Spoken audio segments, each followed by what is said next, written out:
You take your daughter Amelia and leave. I already have a baby with Cain in my belly. You and Amelia are getting in the way. At the words my sister told me, I let out a sigh and answered firmly, I'm willing to give her a divorce, but I can't keep my daughter Amelia. My younger sister's expression distorts my words. What, you're her mother, aren't you? Apparently my sister doesn't know anything. I decided to tell her the truth, that she doesn't know my name is Heather. I'm 35 years old and teach a piano class. I live with my husband Cain and our 14-year-old daughter Amelia. Kay's mother is the talented president of a major company. She was so famous that she was even covered by the media, and I remember how nervous I was when I met her to get married. She thought about her. A busy career woman was scary, but when I met her she was a kind and smiling person. I respect her, who said to me, my son has many shortcomings, but please take good care of him. Cain is also struggling as an employee at her company. My daughter Amelia is an honest and cheerful girl, and I get along very well with her. It makes me happy to hear Amelia say we are like sisters. I'm so proud of you. On our days off we went shopping together and lived happily every day until I got back together with my sister that year. It was unusual for the whole family to have a day off during summer. Amelia's club activities were cancelled due to the extreme heat, so Cain and I were able to take summer vacation. Taking advantage of this holiday, we decided to return to my parents' home in the countryside. I thought about going back to my in-laws' house, but my mother-in-law was too busy to take time off. When I returned to my hometown, my parents warmly welcomed me. However, I noticed something strange. Oh, whose shoes are these? Among the shoes left at the entrance were shoes clearly intended for young people. As I was tilting my head over the sandals, which were probably not my mother's, I heard a voice from the back room saying, hey, sis, it's been a while, are you surprised? And my sister Laurel turned and looked at me. Issued, Laurel, what have you been up to? I was so worried about you. My sister Laurel, who is 7 years younger than me, had not heard from our family for many years. This is because Laurel is a naughty child and had a big fight with our parents when she was in high school. She ran away from home and we haven't heard from her ever since. She seems to have had occasional contact with our mother, and we were only able to confirm that she was alive, but it seems that she had changed her mind and returned home like us during the holidays. Well, don't worry, Laurel said, nodding, and when we got to the house, Laurel told me about her life so far during her high school years. Laurel ran away from her home, fed up with her Ralph's stubborn parents, and apparently moved in with a friend of hers in the city. There she found a job opening for a part-time job at a cafe, and she has been working there ever since. As expected, I had already moved out of my friend's house and I had become an adult, so I came back for this vacation thinking that I should at least see the faces of my parents. Then you were married and you have a child. It's Cain and Amelia, right? Nice to meet you. Laurel lowers her head and Cain and Amelia nod in a hurry. I felt lonely that Laurel hadn't contacted me in all these years, but I was thinking that as long as she was doing well, it was all good. Cain leans over and says, well, I've heard the name of the cafe where I work, but it's probably down an alley near the crossroads in front of the station. As Laurel put it over her head, she nodded and said, oh yes, that's right, it's a cafe with a cream-colored signboard. C's expression suddenly brightened up. As expected, the nearest station to my company is also there, and my coworkers told me that she was interested in that cafe. Laurel smiled SMES at Cain's words. Wow, great, please come visit our store next time. Many single men visit our store as well. I felt a little uncomfortable with Cain's reaction, but I'm genuinely happy that he's trying to get along with Laurel.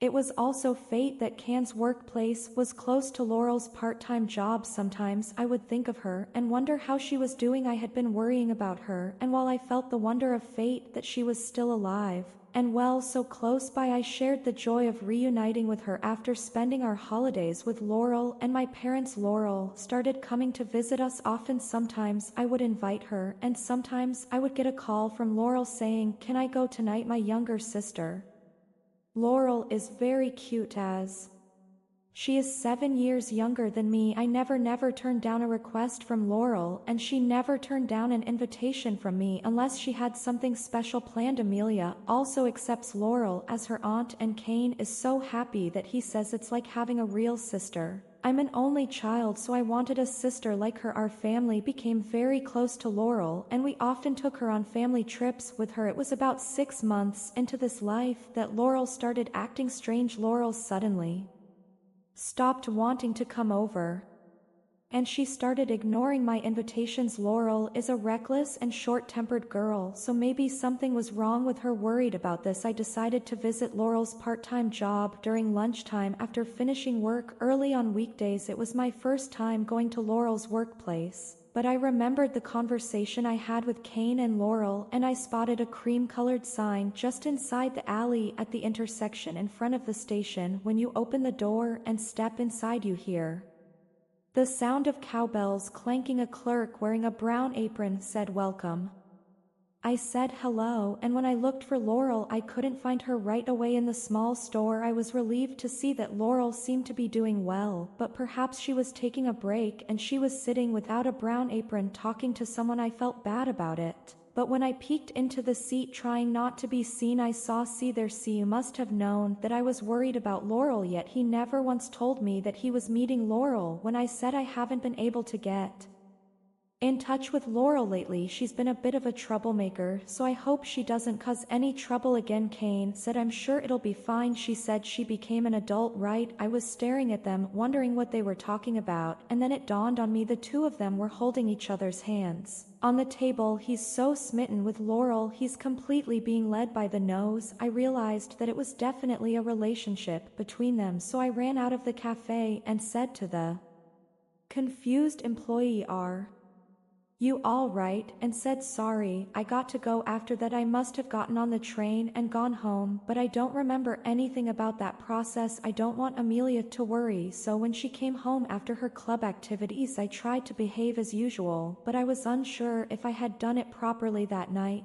When Amelia was asleep, I asked Kane, "Hey, today I was worried about Laurel, so I showed up at the cafe where she works. Then I saw you and Laurel talking and holding hands. What kind of says with a new baby in the family, Amelia may find herself feeling overwhelmed. It's been a few weeks since I spent my days worrying." Amelia was suspicious that Kane was not here, so I lied and said he was on a long business trip. One day I got a call from Kane, and Laurel and I decided to have a discussion. The place is our home, just like when Laurel came before. We sat down at a table for four, but when C naturally sat next to Laurel, I felt like I had finally given up and thought, "It's really over." Kane was the first to speak up when the discussion began. "As for Amelia, I have no intention of taking her, and she's a hindrance to my new life, so you should take her. You're calling your own daughter a nuisance. Are you serious?" When I asked this with quiet anger, Kane nodded dramatically. "I'm sure I'm serious about it. I want to start a new family with Laurel. I want to reset things. You're good friends with Amelia, right? Heather should take responsibility for raising Amelia." I let out a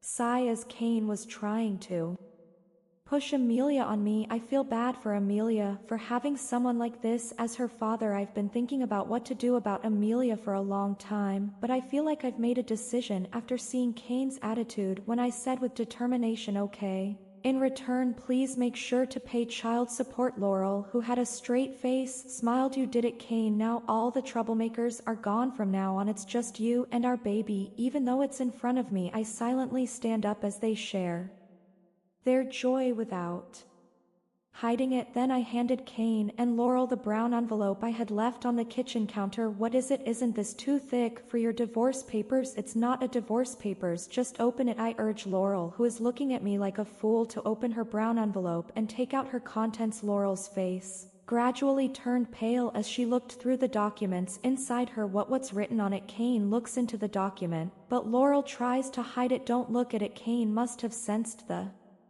disturbing signs as well. Kane, who took the document from Laurel by force, looked at the contents of the document and was at a loss for words. "What is this?" It would be the truth that Laurel was hiding is written there. Inside the brown envelope is an investigation report from the detective agency. I was planning to collect evidence that she had been having an affair and demand compensation, but an unexpected fact was discovered. It turned out that Laurel was a spendthrift and had accumulated a large amount of debt. Moreover, it turns out that Laurel worked as a stripper at night to pay off her debt and that she had been having an affair with a regular customer she met there for several years. The document clearly states with photos that their relationship continues to this day. What do you mean? Does that mean you're dating someone else? Kane asks Laurel, her face red and furious. Laurel looked open and snorted. That's right, an old man like you has no attraction other than money, so it can't be helped. How dare you? Just as Kane was about to let Laurel get angry, I heard the yell from my phone, which was on her table. Stop it. While Laurel was confused and asked who. Kane seemed to be the only one who recognized the owner of the voice. Mom, yes. In fact, without telling Kane and Laurel, I connected C's mother remotely by phone and let her hear all the conversations. She was divorced and accepted her son Kane, so she trusted me and always consulted with me regarding this matter. I had gone to consult her, then she made time out of her busy schedule and said she would participate in the discussion if she could do it remotely, which is how she participated today. Stop fighting now. It's really pathetic, forgetting how much you owe to Heather. You really are a total idiot. C became smaller at the words of his mother. She continued, it's been discovered that you have been skipping work lately and going to a hotel with a woman there. Your subordinates are also complaining, and even though he's my son, I can't protect you anymore. Huh, Mom? What does that mean? It means you were fired, Kane said in a trembling voice, and his mother told him firmly. Kane stood up and shouted into my phone, sorry Mom, from now on I'll do my best at work. Please don't fire me. Laurel, who was stunned, said, oh, that's right, I'm having a baby with him. You're Kane's mother, right? That means my baby is your grandchild. However, her mother-in-law told her in a very calm voice, no matter what you say, you're fired. Also, the house and land are in my name, so I refuse to let you two live there. Get out of that house right now. Mom, please forgive me. It's awful that you're losing your home and job. I watched for a while as Kane continued to scream into my phone, which had been disconnected, and Laurel looked dumbfounded. But I was getting tired of this scene. We're getting divorced anyway, so we're strangers now. Please leave or I'll call the police, I said, and Kane and Laurel slumped their shoulders and left. That night I told Amelia what had happened, and she told me that she seemed to be aware of Kane's infidelity. I was kind of aware that Dad was having an affair with Laurel, but will you remain my mother? Won't you abandon me? I answered Amelia by hugging her as she spoke nervously. It's obvious I'll always be your mom. After that, I and Kane divorced. Amelia and I were able to continue living in this house thanks to the kindness of my former mother-in-law. However, Kane and Laurel get into an argument after Kane loses his job and home, and it turns out that the child she is pregnant with is not Kane's. Apparently they broke up. After that, Kane called me crying and saying, Heather, it was my fault. I just had a bad dream. Let's go back to the fun times. I just hung up and set my phone to reject calls because I didn't have any regrets about the man who would abandon not only me but Amelia as well. It seems that Kane is having a tough time after losing his job, and he is paying Amelia's child support while working at a construction site, which he is not used to, but it's none of my business anymore. Apparently Laurel forced her patron, who was the father of her unborn child, to marry her, but because her partner had a wife and children, her partner's wife demanded a large amount of compensation. Laurel's debt continues to grow, and she seems to be living in fear of debt collectors. Laurel was in no position to raise a child because she was being chased by debt collectors. The child Laurel gave birth to was taken in by my parents in the countryside and apparently raised with lots of love. During my next long vacation, I plan to go with Amelia to see the child's growth. Although the child was born under complicated circumstances, the baby is cute. Amelia says, I'm looking forward to meeting the baby. There are going to be some tough times ahead, but with Amelia, I'm sure we'll get through them. Even though we are in the process of getting married, I think it's okay to be grateful to Kane for giving me my daughter.